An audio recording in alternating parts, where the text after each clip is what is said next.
Salve, salve, alunos do primeiro ano. Vamos começar a nossa videoaula aí do capítulo 2 da unidade 5, então, que vai falar sobre o Renascimento. Lembrando vocês que o Renascimento ele é um movimento artístico, científico, principalmente além de cultural, que muda a forma de se pensar aí dos europeus. Nós temos aí uma mudança de mentalidade com o Renascimento.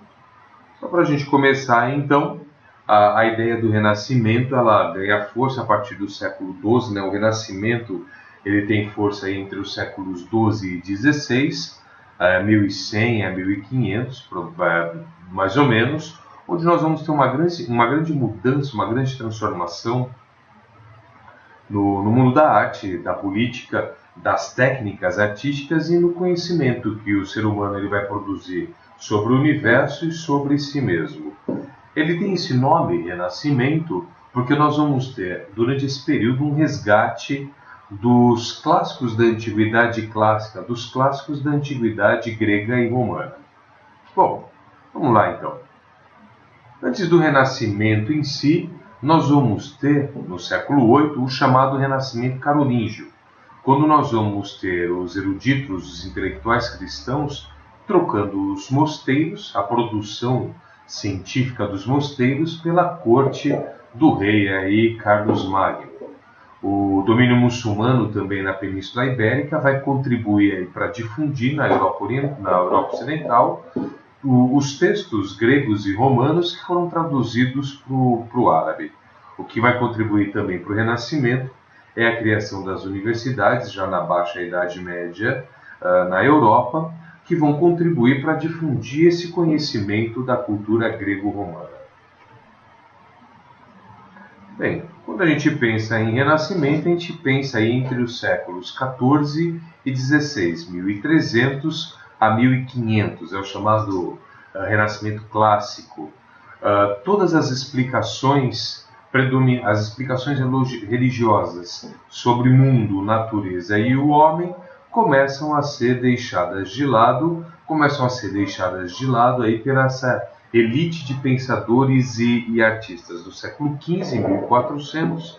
A Europa ela vai contribuir aí para a disseminação da chamada cultura renascentista, que vai ter como principais características o classicismo, o hedonismo, o naturalismo, o racionalismo e o humanismo.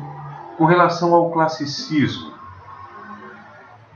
ele vai ter o seu foco principalmente nas chamadas artes plásticas, com o seu ideal de serenidade e de harmonia, uma retomada da antiguidade, dos valores da antiguidade, ou seja, da produção científica grega e romana.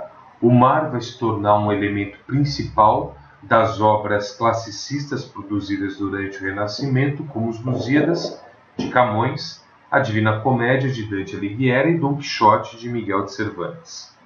O hedonismo, ele nada mais é do que a valorização do corpo, dos prazeres terrenos e espirituais, com o culto ao belo e a perfeição estética. Os dois principais representantes aí desse movimento hedonista são os escritores Rabelais e William Shakespeare, onde as obras desses dois autores vão personificar aí o intenso amor pelas coisas humanas e terrestres. O naturalismo, que é o interesse dos artistas em retratar homens e animais, aquela preocupação em retratar somente ícones religiosos é deixado de lado, e também aí um cuidado rigoroso em mostrar como a natureza ela é de fato. É através do naturalismo que nós vamos ter aí o estímulo ao estudo da anatomia humana, das plantas e dos animais. Os principais representantes do movimento naturalista é Rembrandt. Nós temos também o racionalismo, que tem como objetivo a busca da verdade por meio da investigação e da experiência. Todos os princípios religiosos e explicações aí sem fundamento científico são colocadas de lado. E por último, o humanismo, que reservava aí para o ser humano o papel de centro do universo. Humanismo também chamado de antropocentrismo, onde dizia-se que o ser humano teria a capacidade de descobrir as verdades por conta própria e de crescer material e espiritualmente. Como nós estamos vendo nesse tópico aí, o 2.1, o Renascimento surge na Itália e nós temos aí 3 fatores que contribuíram para que a Itália ela fosse considerada o berço do Renascimento. Primeiro, as vantagens comerciais decorrentes da posição geográfica, ou seja, Gênova e Veneza eram os 2 portos marítimos principais do mundo ou da entrada de produtos do Oriente na Europa. Segundo, um grande número de unidades políticas independentes. A Península Itálica, ou a Itália que a gente conhece hoje, ela não existia. O que nós tínhamos aí na Península Itálica eram pequenos reinos, pequenas repúblicas autossuficientes. E o desenvolvimento da manufatura, da produção manufatureira. Além disso, nós vamos ter na Itália a figura do mecenas, que normalmente era um comerciante riquíssimo, além de papas, cardeais e príncipes, que vão patrocinar os artistas italianos a produzir. Quando a gente pensa no Renascimento italiano, nós podemos dividi-lo aí em 3 fases: o 300, o 400 e o 500. Nessas 3 fases do Renascimento italiano, alguns artistas vão se destacar, como vocês podem ver aí no texto abaixo. Além do desenvolvimento cultural e artístico, o Renascimento também vai se destacar pelo grande desenvolvimento das áreas científicas. Principalmente a astronomia, a matemática, a física e a medicina se desenvolvem durante esse período. Na astronomia, nós vamos ter a comprovação da teoria heliocêntrica através das figuras de Nicolau Copérnico e de Galileu Galilei, lembrando que a teoria heliocêntrica é a teoria que comprova que os planetas giram em torno do Sol. A Igreja Católica, nesse momento, ela defendia a teoria geocêntrica, onde a Terra seria o centro do sistema de planetas e todos os planetas girariam em torno da Terra.